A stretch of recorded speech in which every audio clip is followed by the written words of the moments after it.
Esta isla de Fuerteventura, pedazo de África lanzado en el Atlántico, donde entre la apacible calma del cielo y del mar escribimos este comentario a la vida que pasa y a la que se queda, mide en lo más largo de punta norte a punta sur 100 kilómetros y en lo más ancho 25. Así describió Fuerteventura don Miguel de Unamuno en su trabajo Divagaciones de un confinado, escrito en 1924 durante su exilio en la isla que los majos llamaban Herbania. 85 años después, los vecinos de un pequeño pueblo enclavado en el noroeste de la isla, a unos 15 kilómetros de la capital, Puerto del Rosario, siguen el ejemplo de Unamuno, dejando algunos también su comentario: a la vida que pasa y a la vida que se queda. Espero de seguir viviendo toda mi vida aquí. Porque es mi pueblo. Y me gusta y lo quiero.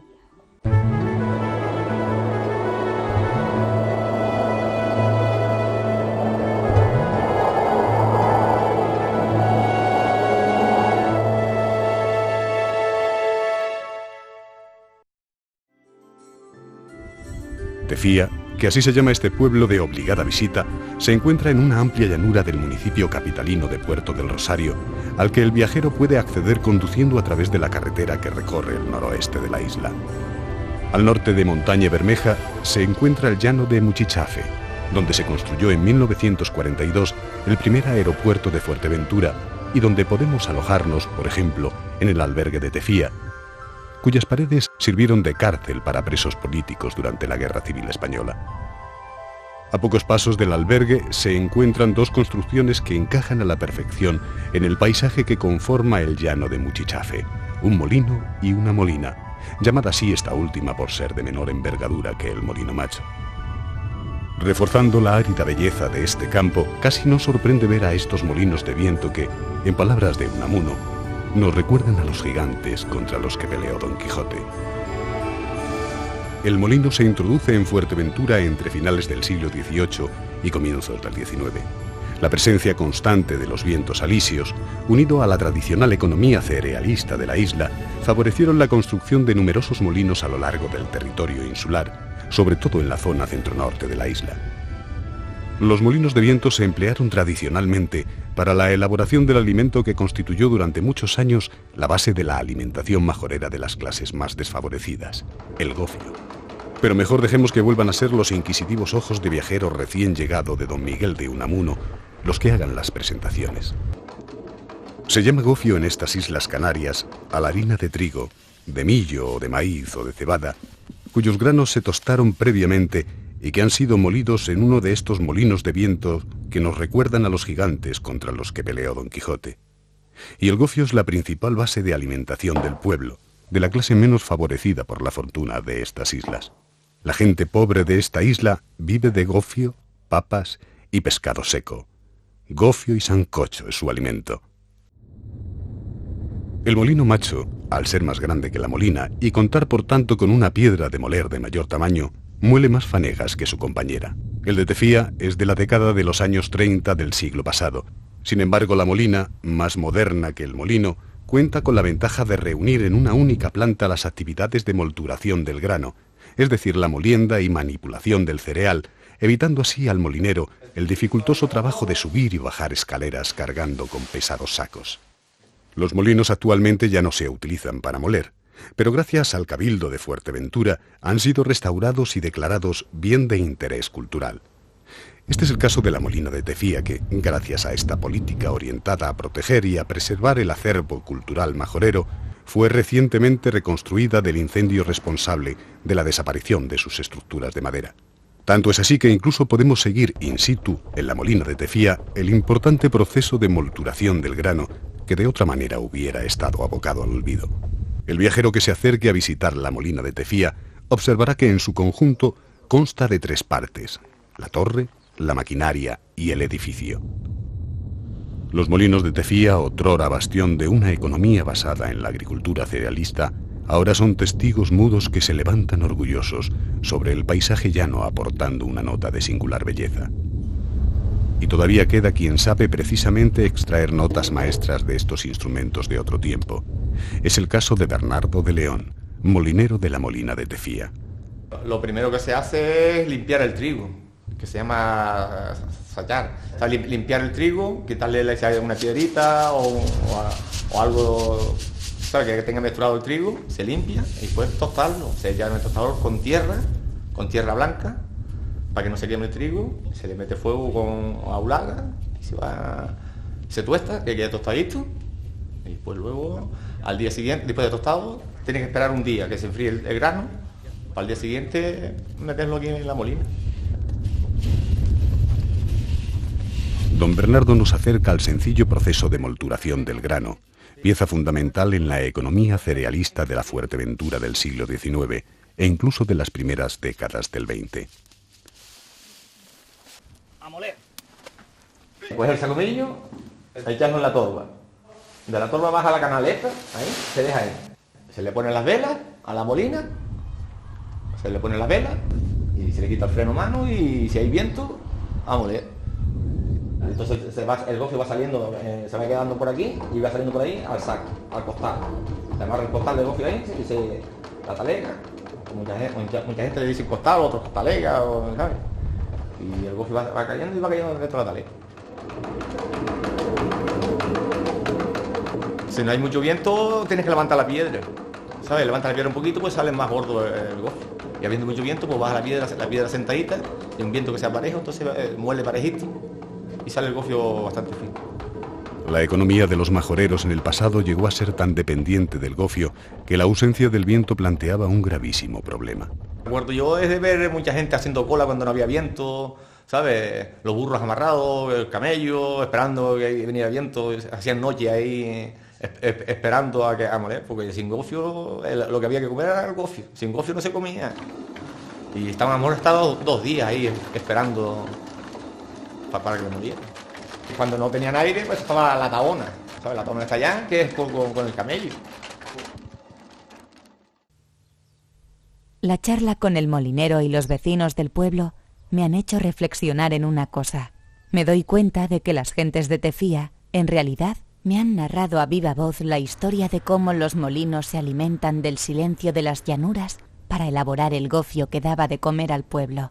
Tal vez por eso el viajero, al contemplar los molinos, queda mudo, también silente, sobrecogido y temeroso de romper con sus palabras ese silencio que transporta el viento, que mueve las 6 aspas, que da el gofio que quita el hambre. Me doy cuenta de que para burlar el hambre, el humilde campesino majorero sobrevivió solo gracias a que aprendió literalmente a vivir del aire.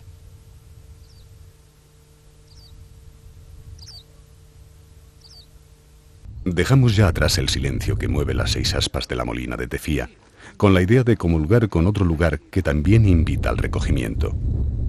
El viajero que encamine sus pasos hacia la ermita de San Agustín debe estar preparado para emprender un viaje hacia la Fuerteventura de principios del siglo XVIII. Este peregrinaje comienza en concreto en 1713, año en el que se levantó la ermita bajo la advocación de San Agustín, patrono del pueblo. Un año más tarde los vecinos presenciaron orgullosos cómo la ermita que ellos mismos habían costeado era finalmente bendecida.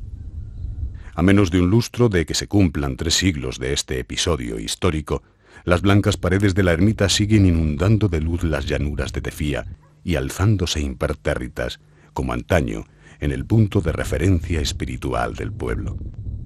Parece como si en el interior de las lindes del santuario se hubiese detenido el reloj en los tiempos en los que el canon generalizado era el de la sobriedad franciscana. La ermita luce una sola nave cubierta a 2 aguas con tejas y una fachada principal de influencia mudéjar. La sacristía tiene la singularidad de haberse concebido en 2 plantas. El presbiterio se distingue por una falsa cúpula octogonal, elemento arquitectónico único en la isla. En el interior destaca la cubierta o techo de madera de la nave, decorada con cordón y motivos geométricos. El púlpito es de madera policromada, dividido en 8 casetones, cada uno de ellos adornado con un símbolo de la Eucaristía. El Cabildo de Fuerteventura ha impulsado la rehabilitación de la ermita de San Agustín mediante un proyecto que se ha centrado en recuperar la barbacana, pequeño muro de perímetro exterior, la cubierta, el campanario o espadaña y los pavimentos interior y exterior. Pero ¿quién mejor que don Antonio Rodríguez, hijo del pueblo de Tefía y jefe de esta obra de rehabilitación, para darnos un paseo por este monumento histórico? Yo nací en Tefía, soy de aquí. La espadaña actual la hizo un tío cantero mío. Estoy relacionado con la iglesia y con Tefía bastante.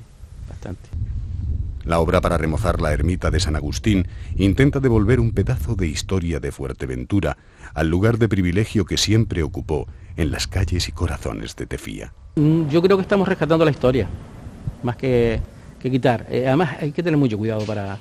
La intervención de cualquier monumento tiene que ser muy respetuoso, desde el proyecto, desde los estudios previos, desde la gente que actúa en mentalizar a la gente que actúa en ese trabajo, porque es muy fácil que alguien quite algo que no les dice nada y que significa un montón. La ermita de San Agustín es un ejemplo de la extraordinaria funcionalidad y simplicidad de la arquitectura majorera del siglo XVIII. Pues la simplicidad y la funcionalidad. Todo estaba hecho con un fin. Tú veías cualquier cosa y decías, bueno, pues para algo servirá, ¿no? Y el reciclaje, lo que no valía a lo mejor para un arado, valía para un dintel, la madera era muy costosa, y de ahí salió la arquitectura que tenemos, de la necesidad y de la lucha constante del majorero por conseguir algo, ¿no? La obra de restauración de la ermita de San Agustín tiene además el valor añadido de preservar las joyas del templo, su retablo, las imágenes de San Agustín y Santa Mónica, las andas de procesión del patrono de la ermita, las pinturas murales y el cuadro de ánimas.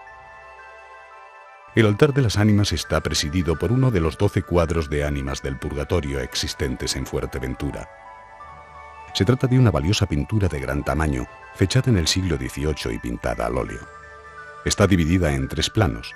En el central se sitúa el arcángel San Miguel, encargado de juzgar y enviar las almas al plano superior de la pintura, donde se aprecia el cielo, o al purgatorio, representado en el retrato inferior. La autoría del cuadro de ánimas de Tefía no está clara. No obstante, hay indicios que apuntan a Juan Bautista Hernández Bolaños, un conocido artista tinerfeño de la época, como responsable de la pintura. Las alteraciones en la humedad y temperatura por culpa del paso del tiempo han sido las principales causas del deterioro de este lienzo.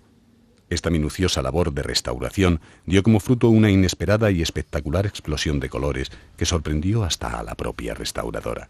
Era un cuadro que no demostraba la calidad que ahora tiene el óleo, el aceite que lleva la pintura. Se había secado mucho, había chupado, digamos, el colorido, y después de la restauración todo esto surgió y le dio una calidad que no sospechábamos, y ahora mismo pues destacaría su colorido.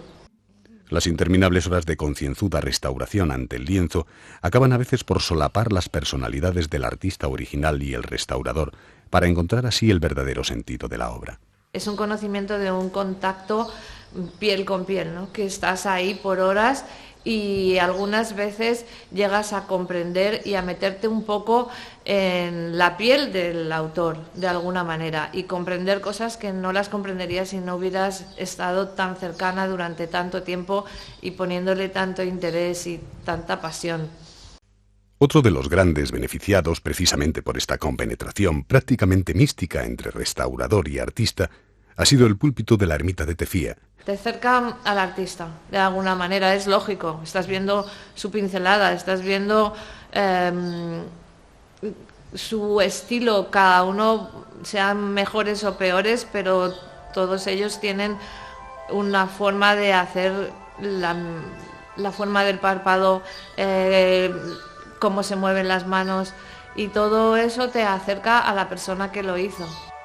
Además de por el cuadro de ánimas y el púlpito, la ermita de San Agustín ha visto cómo rejuvenecía al tiempo que lo hacían otras joyas de su patrimonio interior, como son su pintura mural, y la de San Antonio de Padua, pequeña talla de madera policromada que se encuentra en la mesa del altar dedicada a las santas ánimas del purgatorio. Las puertas de la sacristía y el retablo de mampostería del siglo XIX, que sustituyó a uno más antiguo ya desaparecido, también han sido remozados. Pero sin duda, de entre todas estas obras, cabe destacar la labor de recuperación de las andas de San Agustín. Con la restauración de este mueble ideado para trasladar al santo en procesión, se ha recuperado una obra de inestimable valor. Tanto las andas de San Agustín como el resto del patrimonio cultural de la ermita de San Agustín se ha llevado a cabo por iniciativa de la Asociación de Vecinos Facay y en colaboración con el Cabildo de Fuerteventura. Después de visitar los trabajos de restauración, me doy cuenta de que restaurar una obra de arte es como rescatar la esencia del pasado. Es una labor ardua pero gratificante, que nos asegura que las próximas generaciones podrán disfrutar también del patrimonio artístico de la isla. Así, la restauración del templo será además el comienzo de una nueva etapa en la historia de la ermita original. Avanzando sobre los pasos de los que ya hace casi 300 años traspasaron por primera vez ese umbral recién bendito.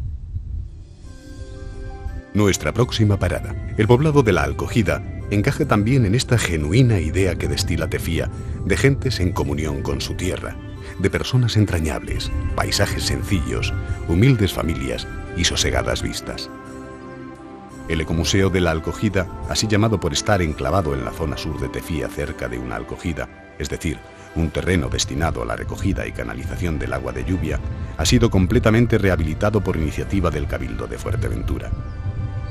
El viajero que llegue a este ecomuseo disfrutará emprendiendo un agradable paseo por un conjunto de 6 casas representativas de la arquitectura doméstica tradicional de la isla, fácilmente distinguible por sus cantos labrados, mamposterías de piedra caliza, una tahona, varios aljibes, hornos de pan, techos de vigas de madera o algunas esquinas trabajadas en sillares de piedra volcánica roja.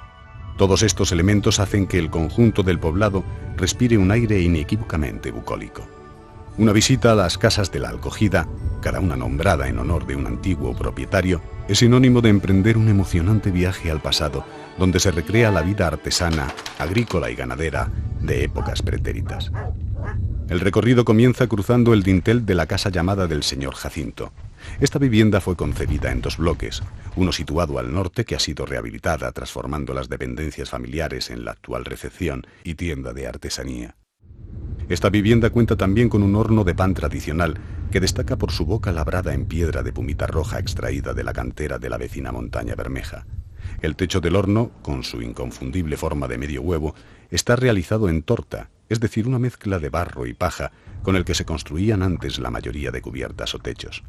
La siguiente casa, la de la señora Herminia y del señor Donato, despliega la arquitectura de las familias más humildes. Tiene, por tanto, el aspecto de la vivienda campesina reducida a su función más básica. Solo hay que echarle un vistazo a su minúscula cocina para hacerse una idea del estilo de vida sencillo y pobre que albergaba. La tercera casa que podemos visitar en el poblado de La Alcogida es la del señor Facundo. Esta vivienda destaca por tener todos sus muros desprovistos de cualquier tipo de revestimiento exterior. Además, las esquinas también llaman la atención por estar trabajadas en sillares de cantería de piedra volcánica roja, extraída también de las canteras de pumita de montaña Bermeja. Hoy las dependencias de esta vivienda han sido adaptadas como salas de exposición y proyección de audiovisuales. La siguiente casa que nos encontramos durante este paseo es la del señor Teodosio. Esta vivienda, situada en el centro del poblado, refleja la vida de los vecinos más acomodados, por ser la más completa tanto funcional como arquitectónicamente. Esta interesante vivienda, que nos revela la vida cotidiana del campesino majorero, está estructurada en 2 grandes cuerpos unidos por un patio cuyo aljibe, indispensable herramienta de recogida de agua, está flanqueado al este por un muro alto con puerta de madera y al poniente por otro de menor tamaño. La cocina también ocupa un lugar importante entre las estancias de la casa. La cocina del señor Teodosio está provista de molino de mano, que como su propio nombre indica, permite moler el grano manualmente, permitiendo obtener pequeñas cantidades de gofio en ausencia de viento. En esta cocina también llaman la atención los teniques, es decir, piedras de gran tamaño, usadas en este caso para la fabricación de los fogones. Como es natural, los animales domésticos también ocupaban un lugar fundamental en la vida campesina. Los perros bardinos y podencos canarios eran utilizados como animales de guarda y caza. Los burros también eran bestias imprescindibles a la hora de tirar de la tahona o como animal de carga. La tahona, al igual que el molino de mano, era otra solución para continuar moliendo cuando el viento amainaba. Don Bernardo, el molinero de Tefía, nos muestra su funcionamiento y asegura que a este burro nada le gusta hacer más que dar vueltas en la tahona. Por su parte, la leche de cabras y vacas ayudaban también al campesino en la fabricación de quesos y otros derivados lácteos. Gallinas, toros y hasta camellos aportaban también su grano de arena a la frágil economía de subsistencia. Dejamos ya atrás la casa del señor Teodosio para entrar en la de los Herrera. Esta es la más compleja en cuanto a su estructura. En esta bonita vivienda con muros de piedra y barro se desarrollan distintas actividades artesanales de oficios ya prácticamente olvidados que el Cabildo de Fuerteventura ha reunido con el ánimo de mantenerlos vivos. Sin ir más lejos, en ella encontramos a doña Mercedes Cabrera, la panadera de la Alcogida, que hace las delicias de los viajeros elaborando para ellos su pan recién horneado. Poner la harina, el agua que esté hervida, el agua fría, ponerle todas las que le ponemos aquí, la mata, la uva, la levadura, la sal, y de ahí hago la masa, esa es la tercera o cuarta, va siguiendo, después yo lo corto, lo voy haciendo aquí en la tabla, lo coloco aquí, ya va por 3 o, ¿sabes? Tiene que cortar, taparlo, crece, se suelta, se llama, lo tengo que llevar al horno, pues lo ponemos en el horno con otra cortadita porque le gusta, no sé, el pan, él le gusta que le haga otra cortadita al pan y cuando entra al horno él se queda creciendo allí enseguida con el calor y cuando está guisado tiene un color, él ha crecido y se ha hecho un color tostadito amarillo, ese es el color y luego tiene un eco que dice está guisado, si tú lo tocas cuando sacas un pan, además se nota que el pan se guisó y hay que sacarlo. El pan y el puchero eran ingredientes imprescindibles en cualquier fiesta o celebración. Que si no hacías el pan y el puchero, era como ofendíamos a la fiesta, a la Virgen. O sea que cuando tú hacías el pan, tenías el pan en la casa, hacías la fiesta, el puchero, invitaba gente. Era la armonía de la amistad y del aprecio a la celebración. No hay que salir de la casa de los Herrera para encontrar también en plena faena a María Isabel Hernández, la caladora del ecomuseo La Alcogida. Este oficio sí, porque me viene de tradición, de mi madre. La mujer no tenía trabajo, entonces el hombre era la ganadería y agricultura y la ama de casa era la casa y la ayudaba, como se decía, con el calado. Que a su vez creo que no se vendía aquí, sino se transportaba afuera. Una clase magistral de María Isabel pone rápidamente a los visitantes sobre las pistas de estas técnicas tradicionales de calado. Un trozo de tela, dependiendo del tamaño, es lo que se utiliza, lo primero que hay es utilizar la herramienta. Pues es el telar, la aguja, la tijera y el hilo, y la tela. Tela, hay muchas clases, se puede ser el lino, la seda, el tergal, pero el más tradicional es el lino, que es el que estoy utilizando ahora realmente. Salimos del taller de calado para poner rumbo a otro donde también encontramos enfrascado en su trabajo a don Ramón Maya, el último artesano que en la actualidad se dedica en Fuerteventura a la fabricación y venta de productos confeccionados con lata. Yo soy el latonero. Mi oficio es también uno de los oficios, digamos, antiguos que se están perdiendo. Y en realidad consiste en trabajar lo que son los metales. Antiguamente no habían latas de esto, o sea, no habían láminas, pues se hacían con reciclado, o sea, con latas de garbanzos, latas de aceite, y abrías esas latas con lo que utilizan, con las tijeritas y tal, el martillo. La figura del latonero era también pieza fundamental a la hora de reparar artículos de primera necesidad, como por ejemplo los calderos de cocina. Solía ir visitando los pueblos, no solo donde él vivía, y en su saco, el clásico saco del latonero, pues llevaba o un sopletillo o un infiernillo, que es una cocinilla, él llevaba su soplete, llevaba un poco de estaño, iba por las casas, ay, pues mire, pues pégueme el asa de este cacharro que se me rompió, o mire a ver el fondo de este calderillo que se me sale y tal. Hoy en día tenemos la posibilidad de comprar cualquier calderillo, pero antes no, el que lo tenía era muy agraciado y el que lo tenía quería conservarlo. Desgraciadamente para la artesanía majorera, la figura del latonero está actualmente en vías de extinción. En Fuerteventura, que yo sepa, estoy yo solo. Está vivo Maestro Ramón Guerra, pero no se dedica. O sea, que se dedique ahora mismo, que se dediquen a esto y que hagan productos y que los vendan, creo que estoy yo solo. Yo no conozco a nadie más en Fuerteventura.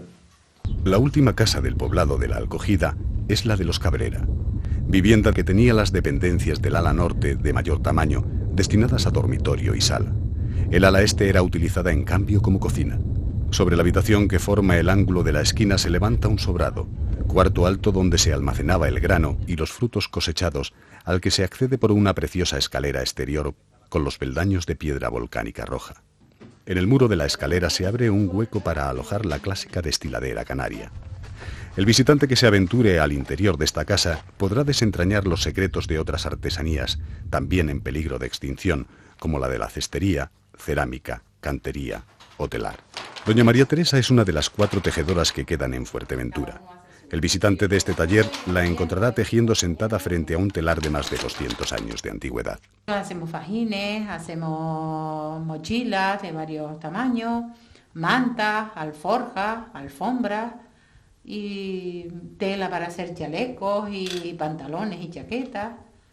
Y también hacemos traperas, que son muy típicas de las islas.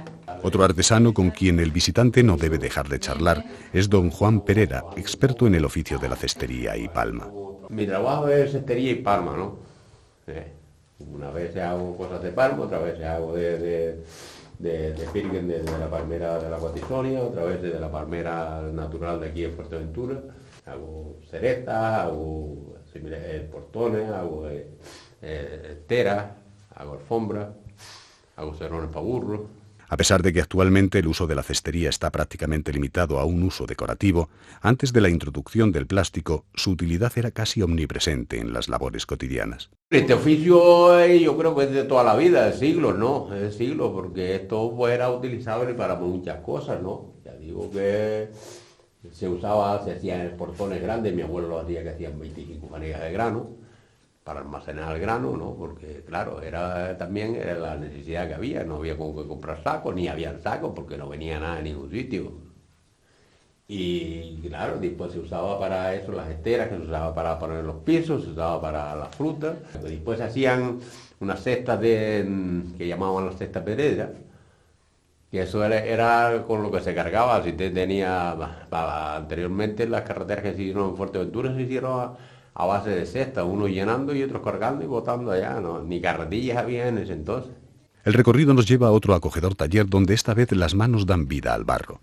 En él nos encontramos a Salomé García, alfarera que acerca orgullosa su oficio al visitante.